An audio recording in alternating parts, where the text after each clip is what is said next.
Hello and welcome back again for some more English. Now, at that party, everybody seemed happy except Anne. And nobody really noticed what was happening between Sharon and Jack. Well, anyway, let's get back to English questions. Last time we studied question tags. But this time I want to look at another question form in English which is very important. Now, when you don't know the subject, you need to ask a question in order to get the subject. Now, let me explain that. Usually in a normal question in English, like, where do you work? The subject form is in the question, where do you work? And the answer would be, I work in London.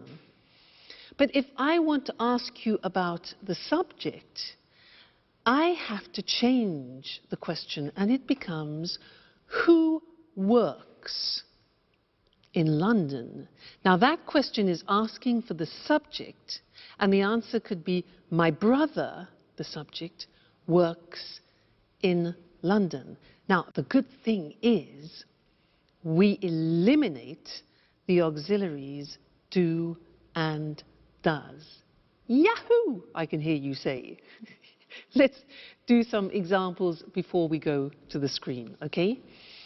Now, I'll ask you some questions. For example, who likes English? Notice that there's the S on the verb because who is considered a third person. Who likes English? I do. You do, for example, all right? Who lives in igloos? Now, give me the subject. Who lives in igloos? Yeah, exactly. Eskimos live in igloos. All right, you give me the subject. Now, answer this one. Who cultivates rice? Who cultivates rice? Yeah? The Chinese, the Italians, Southeast Asian countries. Okay, good. Next one. Who sings musicals in That's Life?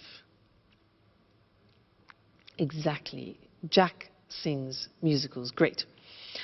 Who wants to be an artist? I'm asking you for the subject. Who wants to be an artist? Yeah, Alice does. Alice wants to be an artist. And who likes Jack? Well, Sharon does. Anne does, and so does Alice. He's a lucky man. All right, now let's go to the screen and see those written because it's unusual for you now to learn a question with no auxiliary. So, what happens is you have the word who, which is the question word, and you eliminate the auxiliary. If you look at the first example, which is the typical question, who do you live with? You're asking for the object. And the answer could be your family, for example. Who do you live with? The subject is you. You ask for the object. But who lives with you? You are asking for the subject. And the answer could be my family. Okay? Let's look at some more examples. No auxiliary. So, who works in an office? He does. Who likes English? We do. Who lives in igloos?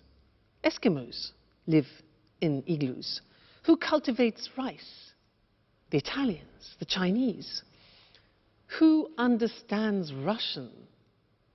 I don't. Do you? Who sings musicals? Peter does. Who wants to be an artist? Alice. And who likes Jack? We all do.